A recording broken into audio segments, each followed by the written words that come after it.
আমি সকাল সকাল উঠেও পড়েছি। আর সকালে আমার কাজ হচ্ছে যে ভিডিও ছাড়া হচ্ছে সব অ্যাপসে হচ্ছে ইউটিউব, ফেসবুক, ইনস্টাগ্রাম, মজ, আমি এইগুলোই ইউজ করি। তো এইগুলোতে আমার ভিডিও ছাড়তে হয়। চলো ভিডিওটা ছেড়ে এসে তোমাদের সাথে কথা বলি। আর আজকে তোমরা সবাই জানো আজকে বিশেষ একটা দিন, মানে আমার মার কাছে বলতে গেলে আরও স্পেশাল একটা দিন। চলো আমিও দেখতে চাই। আর মার আলমারিটা কেমন, মা আগে থেকেই দেখে এসছে, পছন্দ করে এসছে। মার পছন্দের আলমারি, মার টাকা দিয়ে কেনা হচ্ছে, মার পছন্দের আলমারি তো কিনতেই হবে। তো চলো ভিডিওটা ছেড়ে এসে তোমাদের সাথে কথা বলি। তো ফাইনালি আমার ভিডিও ছাড়া কমপ্লিট হয়ে গেছে। আর আমি এখানে রেডি হয়ে বসে আছি আমার বাবার জন্য। আমার বাবা এখনও রেডি হয়নি আর আমি রেডি হয়ে বসে আছি। তারপরে রাস্তায় গিয়ে কতগুলো গানের রিলস বানালাম। তারপরে বাইকে করে দাদাবুর সাথে বাইকে করেই আমি মানে যাচ্ছি। তারপর সোনুকে একটা কথা জিজ্ঞাসা করলাম। সোনু এত পাকাভাবে যে আমাকে উত্তর দেবে আমি তো বুঝতেই পারিনি। তো তোমরাই শুনে নাও।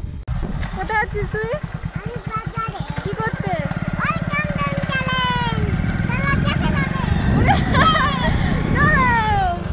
তোমরাই তো শুনতে পেলে যে সোনু কিভাবে পাকামি করে উত্তর দিল। আমি মনে হয় ছোটোবেলায় এরকম ছিলাম না। তো ফাইনালি আমরা মানে চলেও এসেছি দোকানে। আর এখানে আয়না ছিল, আর আমার তো আয়না থাকলে একটু ঢং বেড়ে যায়। আমার বলে কথা না, সব মেয়েরা। আর সব মেয়েরা কমেন্ট করে জানিও যে আয়না থাকলে ঢং বেড়ে যায়, হ্যাঁ কি না। এখানে আমার সোনু মানে রিল্যাক্সে শুয়ে ফোন দেখছে, মানে ওরই বাড়ি ওটা।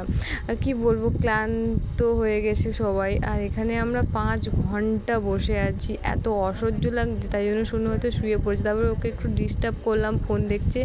আমি বলি একটু হেসে দে। তারপরে একটু কষ্ট করে হেসে দিল। তারপরে একটু ঢং দেখালাম। আর এখানে ভীষণ আমার খিদে পেয়েছিলো। তারপরে ফাইনালি আমি, দাদাবু, সোনু খেতে চলে গেছিলাম দোকানে। আর আমরা খেয়েছিলাম বিরিয়ানি। সোনুকে বললাম যে তোকে কিন্তু পুরোটা খেতে হবে। তো ও বললো ঠিক আছে আমি পুরোটা খাবো, না হলে আমি বলছি না হলে ফাইন দিতে হবে। বলছে ঠিক আছে। তারপরে আমরা খাওয়া দাওয়া কমপ্লিট করে বাড়িতে চলে এসেছি। আর বাড়িতে আসার আগেই দেখি ইনি বাবু হাজির হয়ে চলেছে, মানে আমার আগেই চলে এসছে এই শোকেসটা। তারপরে মা দেখি না ভালো করে দেখছে, নিজের শখের জিনিস বলে কথা, ভালো করে তো দেখতেই হবে। মার মুখে হাসিটা দেখো কত সুন্দর। তারপরে আমি আয়নার সামনে এসে আবার ঢং দেখাচ্ছি। মা ভালো করে ঘষে মেজে দেখছে যে কেমন।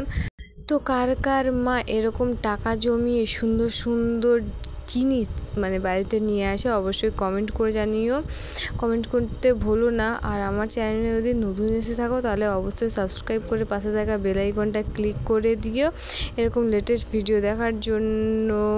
তো টাটা।